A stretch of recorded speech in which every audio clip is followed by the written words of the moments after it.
আগের যে আন্দোলনে ওইখানে ইস্ট ওয়েস্ট আর ব্র্যাক একসাথে যে বিপ্লবের একটা সূচনা করেছিল, সেখান থেকেই আজকে এই সরকারের পতন হয়েছে। তো এখন আমরা আবার নামতে বাধ্য হয়েছি আমাদের পড়ালেখা ছেড়ে, যাতে মানুষের নিরাপত্তা নিশ্চয়তা হয়, এজন্য আমরা সবাই আবার নেমেছি। আর প্রয়োজন হলে আরো কঠোরভাবে আমরা পরিত্যাগে বাধ্য হব।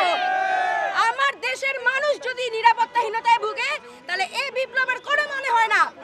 আমার মা, খালা, আমার বোনরা, আমার ভাইরা, আমার বাবারা বাসায় ঠিক মতো আসবে কিনা আমি সে চিন্তায় থাকি। আমি যখন রাস্তায় বের হই, কাজে বের হই, আমার মা বাবা টেনশনে থাকে যে মেয়ে কি ঠিক মতো ঘরে পৌঁছবে কিনা, আমার ছেলে কি ঘরে পৌঁছবে কিনা। এই কেন নিরাপত্তা আমরা ভুগবো? আমরা তো বিপ্লবের উপরে, রক্তের উপরে সরকার বানাইছি, তাহলে কেন আমাদের এত ব্যর্থতা? আমরা আমাদের ভাই বোনদের নিরাপত্তা নিশ্চিত করতে না পারলে এই গদি ছেড়ে দেন, প্রয়োজন নাই। আমরা নিজেদের হাতে আইন তুলতে বাধ্য হব। আমরা নিজেদের হাতে আইন তুলবো। 5 তারিখের পরে, 5 আগস্টের পরে যখন ছিনতাইকারীরা আসছিল, ডাকাতে ধরা পড়ছিল, আমাদের এই জেনজিরাই সবাইকে পালাইছে।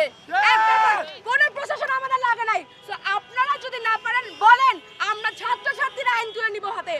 আর আজকে আমি একটা জিনিস খুব পছন্দ হয়েছে, যেটা আমি বলতে পারি, আজকে অনেক পুলিশরা আমাদেরকে আসতে সাহায্য করেছে, অনেক সহযোগিতা করেছে। আমরা এমন দৃশ্য দেখতে চাই, এমন পুলিশই আমরা দেখতে চাই। আমরা এরকম পুলিশ চাই, ওরা খুব সুন্দর করে আমাদের রাস্তা পার করে এনেছে। এই প্রশাসনটাই আমরা চাই। এটা যাতে আজকের এক্সাম্পল না হয়, এটা যাতে প্রতিদিনের দৃশ্য হয়।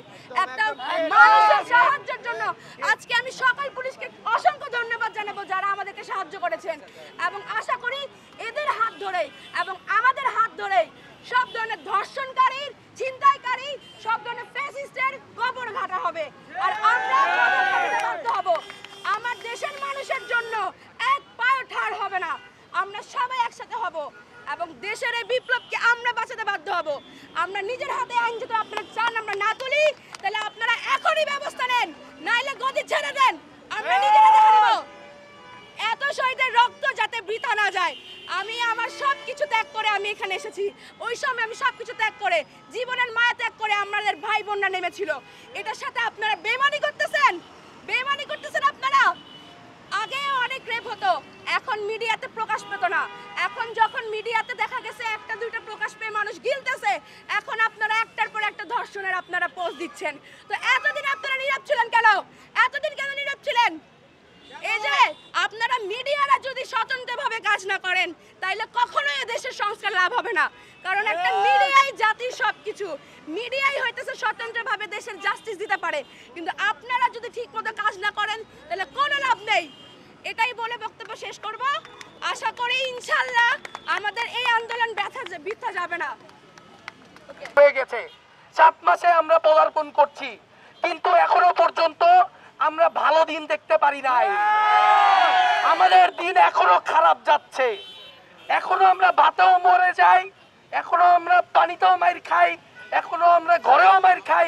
এখন আমরা মনে হয় যে আমাদের বেডরুমে পর্যন্ত গেলেও মনে হয় চিন্তার ভয়ে ঘুমাইতে পারি না। এই ফ্যাসিস্ট হাসিনা যখন ছিল তখন আমরা ভয় পাইতাম যে আমরা বোধহয় বেঁচে থাকলে আমরা মনে জীবন্ত গুম হয়ে যাব, লাশ হয়ে গেলে আমাদের লাশটাও গুম হয়ে যাবে। আর এখন আমরা ভয় পাই রাস্তায় হাঁটলে বোধহয় আমরা ছিনতাই হয়ে যাব, নাহলে আমাদের জীবন ছিনতাই হয়ে যাবে, নাহলে আমাদের জানমাল নষ্ট হয়ে যাবে। এই পুলিশ প্রশাসন এভাবে বসে থাকতে পারে না। আজকে পুলিশ প্রশাসন, আজকে আমাদের প্রত্যেকটা জায়গার ট্রাফিক থেকে শুরু করে থানা পর্যায়ের ওসি পর্যন্ত পদশূন্য অবস্থা এখনো রয়েছে। থানার এসআইরা এখনো পর্যন্ত ঠিক মতো পদার্পণ করতে পারে না এই কাজে। যাদেরকে দায়িত্ব দেওয়া হয় তাদেরকে ফোন দিলে তারা বলে তারা দায়িত্বে নাই। যাদেরকে এই কাজের জন্য তাদেরকে ডাকা হয় তাদেরকে বললে বলে তারা এই কাজ করবে না। এই ধরনের অথর্ব পুলিশ প্রশাসনের, স্বরাষ্ট্র উপদেষ্টার আন্ডারে যে ধরনের প্রশাসন রয়েছে, এই অথর্ব প্রশাসনকে আমরা চাই দ্রুত পদত্যাগ করতে। আমরা 12 দফা দাবি দিয়েছি। এই 12 দফা দাবি যদি আগামী 24 ঘন্টার মধ্যে পূরণ না হয়, স্পষ্ট করে বলে দিতে চাই, আপনি ট্রেনের টিকিটও কাটতে পারবেন না। আপনাকে পদত্যাগ করতে হবে যদি এই 24 ঘন্টার ভিতরে আপনি এই দাবির জন্য কোনো দৃশ্যমান পদক্ষেপ গ্রহণ না করেন। এই ব্র্যাক বিশ্ববিদ্যালয়ের সামনে থেকে, ওই ইস্ট ওয়েস্ট বিশ্ববিদ্যালয়ের সামনে থেকে ফ্যাসিস্ট হাসিনার পদত্যাগের দাবি উঠেছিল এবং এইখান থেকেই পদত্যাগ করেছিল। আপনারও পদত্যাগ হবে এই রামপুরা বাড্ডা সেকশনের এই রাজপথ থেকে। ভুলে যাবেন না, এই প্রাইভেট বিশ্ববিদ্যালয়ের শিক্ষার্থীরাই জময়ে দাঁড়িয়েছিল এই রাষ্ট্রের মধ্যে এই ফ্যাসিস্ট হাসিনার। একদম ঠিক। 5 আগস্টের পরে কেউ বলে নাই ঢাকা বিশ্ববিদ্যালয় যে পুরাই দিবে, তারা বলছিল ব্র্যাক এনএসইউ ইস্ট ওয়েস্ট যে পুরাই দিবে। আপনার বাড়ি ঘর তারা বলছে পুরাই দিবে। আমরা পুরানোর জন্য কোনো ধ্বংসস্তূপ রাখবো না ওই গদিতে। আপনার গদিতে তুলা শূন্য করে ছাড়বো, কোনো তুলা থাকবে না বসা। এই বলে আজকে শেষ করতে চাই। আজকে আমাদের ইস্ট ওয়েস্ট বিশ্ববিদ্যালয়ের আমাদের একজন সহযোদ্ধা, কে বলবে? এই যে আপু বলবে বলতেছে। আপুর পরে তুমি। আচ্ছা,